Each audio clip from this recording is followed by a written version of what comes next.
Greetings. I'm your host, Glen Alex, and this is The Glen Alex Show, the 2023 Positive Change Podcast Award winner in health and wellness and psychology. Please visit glenalex.com for more information about me and my work. Each episode of The Glen Alex Show focuses on a different aspect of health because you are a whole and all of you matter. And I am on a mission to help you be joyful, connected, confident, and complete.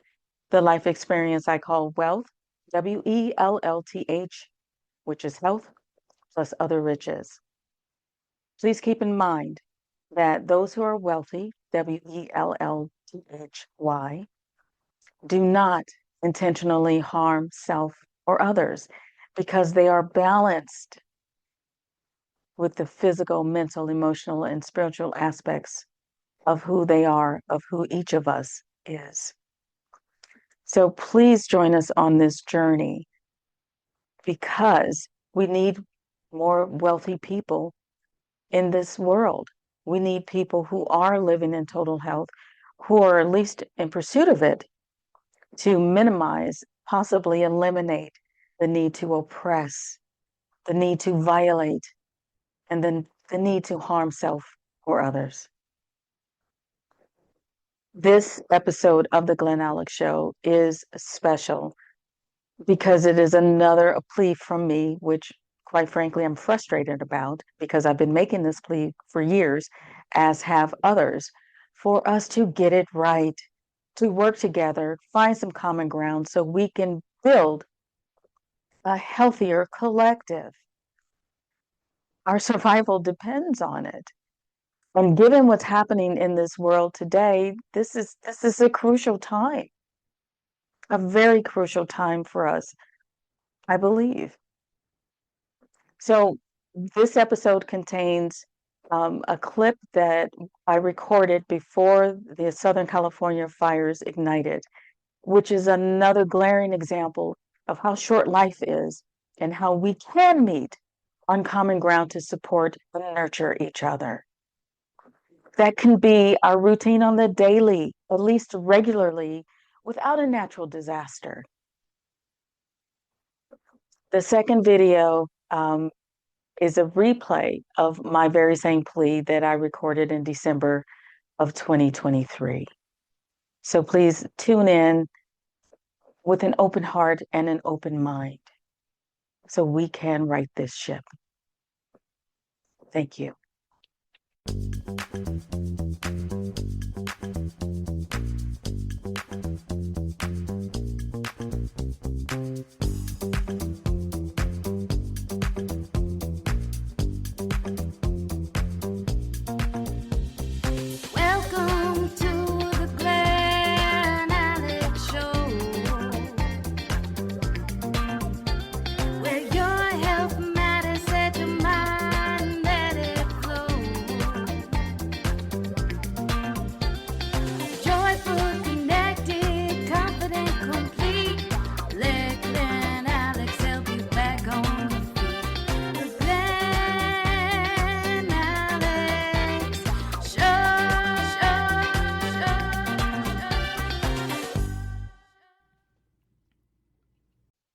I don't talk politics much because I find that people generally are intolerant of disagreement. Human beings tend to seek to confirm their existing beliefs rather than learn by understanding new and different viewpoints. So I am compelled to speak out now about the 2024 elections because of my deep, deep disappointment. I am grieving for humanity. The hate and blatant dismissal of human beings who think, feel, and live differently than you is tragic to me. I'm not talking about those people who are abusive, oppressive, or criminal. I'm talking about everyday folk who are just striving to live their best lives as best they can. And I believe that indifference is still the virus that plagues humanity. It showed up in 2020, and guess what? It showed up again during this election season. So I implore you to please, let's find some common ground and build upon the best of us while we work to uplift the rest of us. As I grieve, I am going to renew my hope for humanity to get it right, to be loving and kind and safe for every single person walking this planet. We can do this. Please do your part.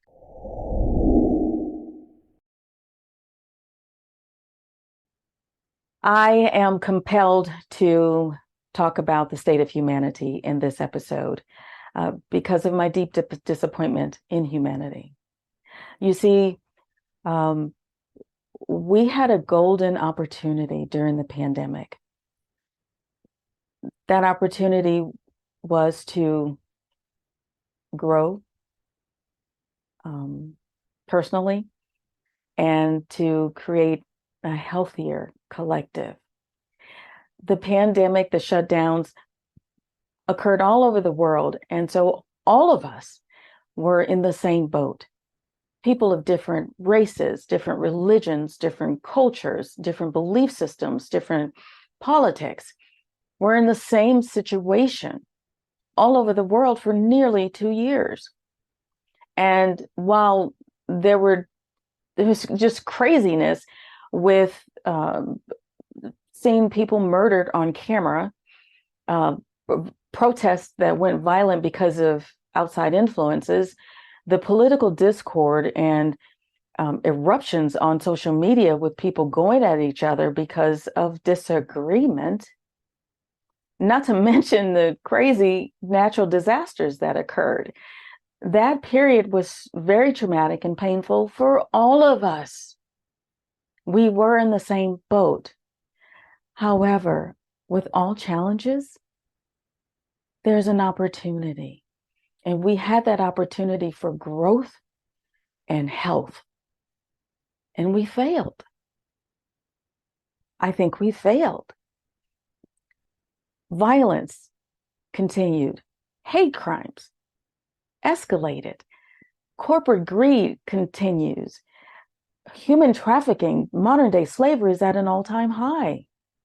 What is happening? And why have we squandered that opportunity? Again,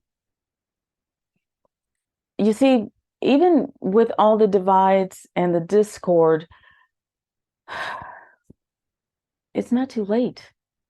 It's not too late.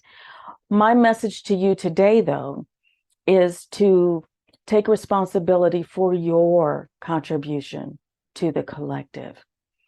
We complain about them over there. We wait for them to take care of it. Oh, it's those people's problems, not mine. I don't know if I agree with that. In fact, I don't agree with that. Because the collective is created by individuals. So if the collective is unhealthy, that's because we've allowed it. That's because that's what we, in the individuals, put into place. So if we're healthier on an individual level, guess what?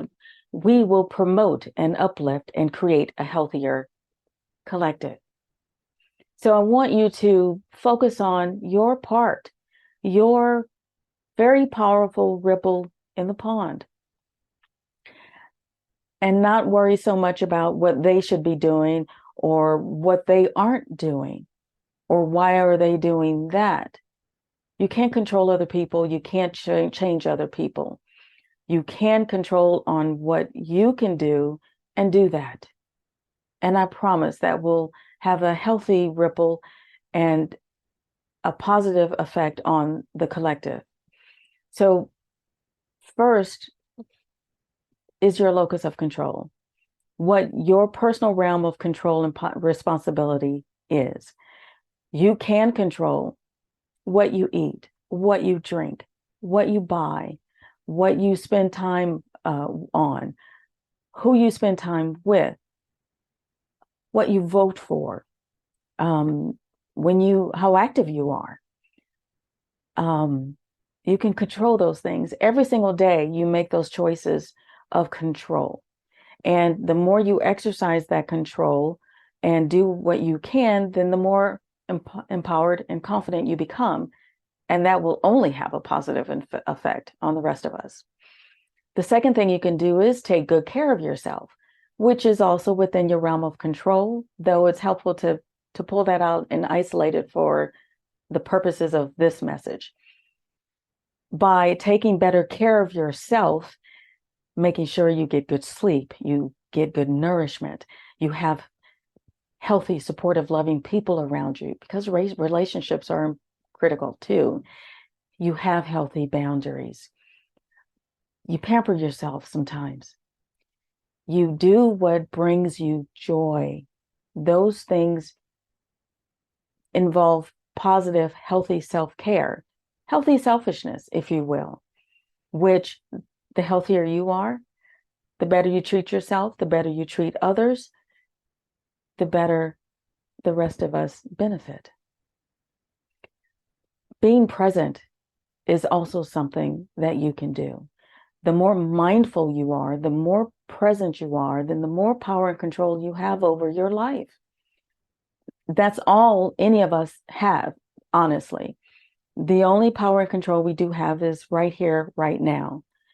Unfortunately, a lot of us live on autopilot, and we bring the baggage and trauma and lost hope from the past into now. And we try to relive those things now, but they're not now. So we miss our present moment, or way out in the future with gloom or doom, what ifs kind of thinking. Again, that's not present.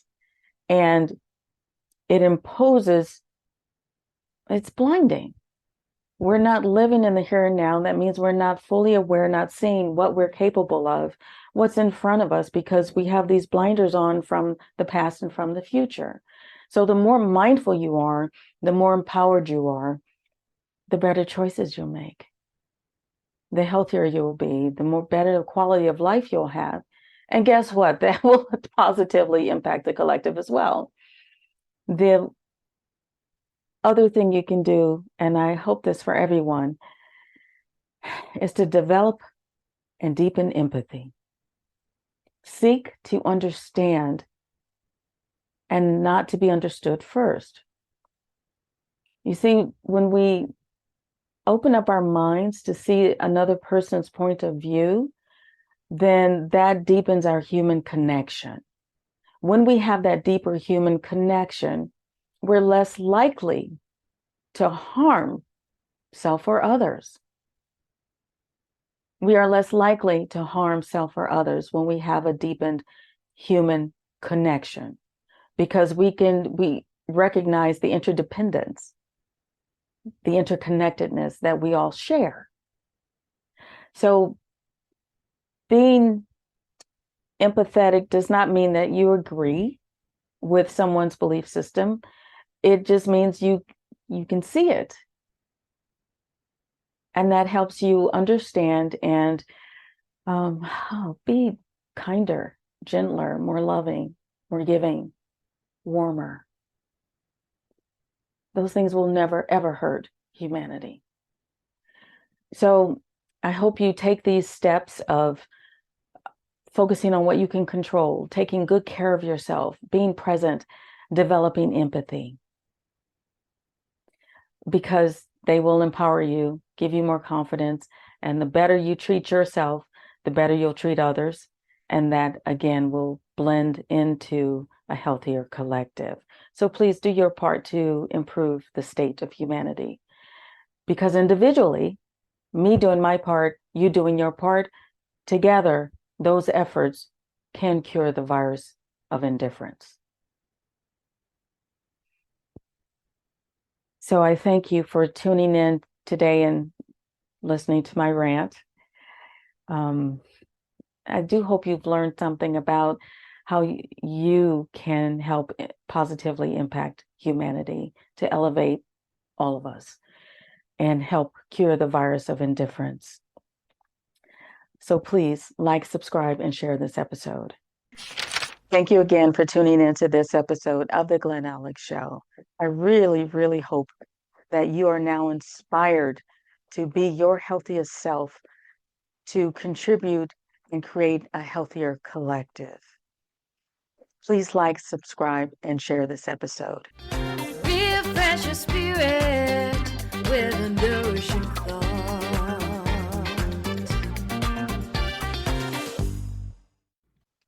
Please allow me to leave you with this nourishing thought. Today's nourishing thought is just simply two quotes. The first one is by Tony Robbins. You can't control the external world, but you can influence it. Start by taking charge of your internal world. The Dalai Lama said, the creation of a more peaceful and happier society has to begin with the individual. And from there, it can expand to one's family, to one's neighborhood, and to one's community, and so on. Get the picture?